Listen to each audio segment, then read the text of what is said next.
մեկնաբանություն։ Հաղթանակի տոնը հիշատակի օր է, երբ մենք հիշում ենք մեր պապերին, իրենց սխրանքը,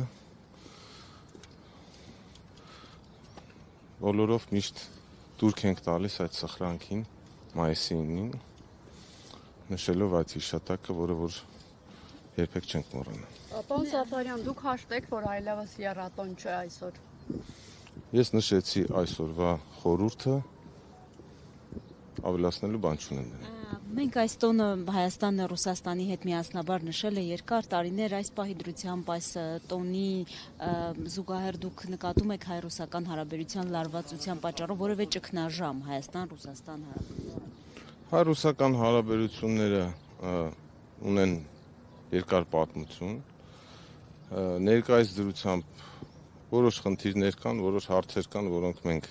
քննարկում ենք մեր ռուս գործընկերների հետ։ Ես չէի անվանի դա ճգնաժամ։ Բոլոր այսպիսի իրավիճակներում, երբ աշխարհում կան այսպիսի զարգացումներ,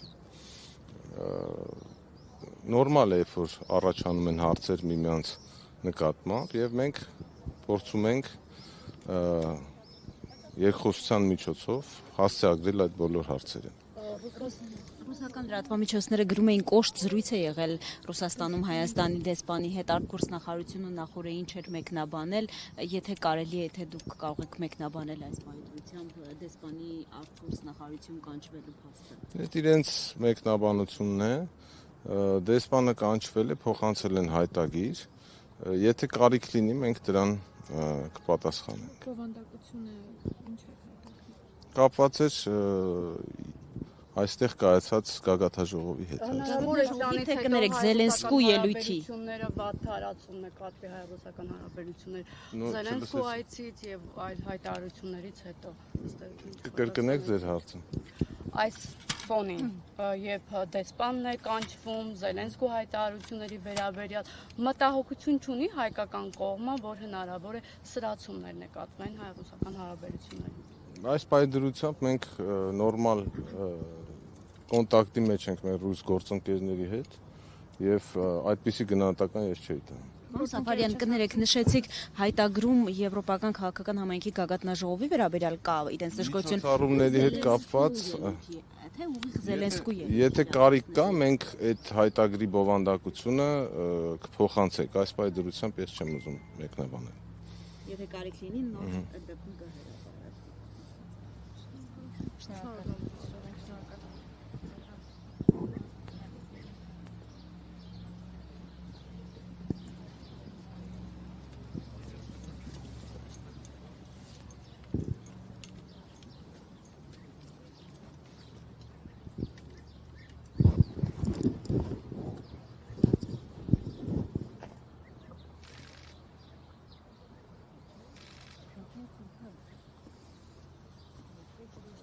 Старайся.